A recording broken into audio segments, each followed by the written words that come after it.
한글 맞춤법을 공부할 때 우리가 가장 먼저 생각해야 될 것은 맞춤법이 틀렸다라는 이 문장 자체가 잘못됐다는 겁니다. 맞춤법 교육에서 가장 먼저 사라져야 할 표현이죠. 왜?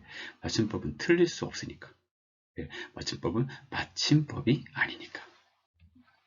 맞춤법은 마치다가 아닌 맞추다에서 온 이름입니다. 맞춤은 서로 어긋남 없이 조화를 이루는 거죠. 그리고 마침, 이게 바로 문제에 대한 답을 틀리지 않는 건데, 그러니까 맞춤법이니까 맞춤법 우리가 마침법으로 오해한다는 거죠. 잠시 한글 창제 사유를 한번 살펴봅시다. 훈민정음 언해에 보면은 수둔단께서 말씀하시죠. 우리나라의 말이 중국과 달라 한자어는 서로 잘 통하지 아니하여 어리석고 백성이 말하고자 하는 바가 있어도 제 뜻을 능히 펴지 못하는 사람이 많다. 내가 이를 안타깝게 여겨 새로 28자를 만드니 사람마다 하여금 1. 쉽게 익혀 2. 날마다 순해 3. 편안케 하고자 할 따름이다. 자, 1. 쉽게 익히기. 한글은요, 한 음절을 한 문자로 표현합니다. 한 글자로 열고 지키고 닫아요. 하나의 음절을 이루는 소리는 여는 소리와 지키는 소리와 닫는 소리로 이루어지는데, 여는 소리와 닫는 소리는 없어도 그만이에요.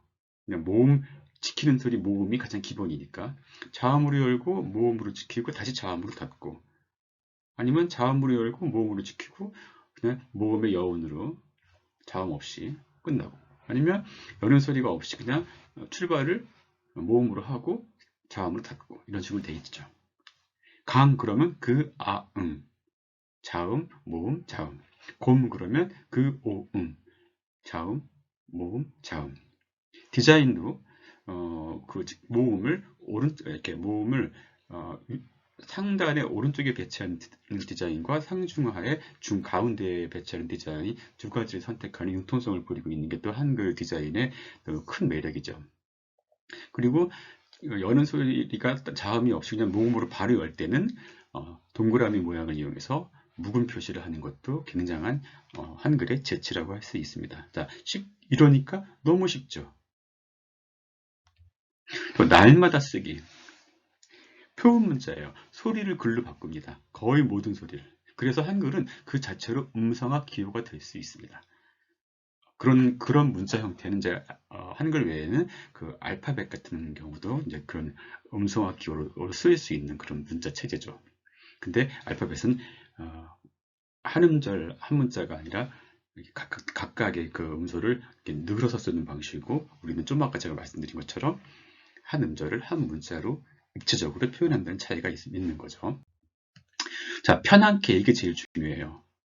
그런데 소리 나는 대로 쓰면 편하겠지만 그에 따라서 여러 가지 문제가 발생합니다.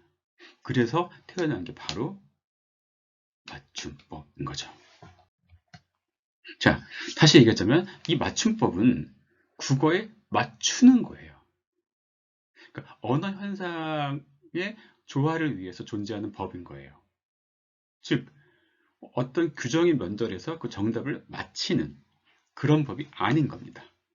그러니까 우리가 깨달아야 될 것은 이 맞춤법의 원리인 거지, 현행 맞춤법이 어떻게 어떻게 되어 있는지, 이게 중요한 게 아닌 거죠. 덜 중요한 거죠. 그리고 우리가 원리를 깨달아서 알아야 또 당당하게 이 현행 맞춤법을 어길 수도 있죠. 틀리는 것도, 다르게 활용하는 것도 알아야 한다는 얘기입니다. 맞춤법이 국어를 위해 있는 것이지 국어가 맞춤법을 위해 있는 것은 아니다. 여기서 국어는 꼭 한국어만을 말씀드리는 게 아닙니다. 전 세계 어느 언어에나 맞춤법은 있으니까요.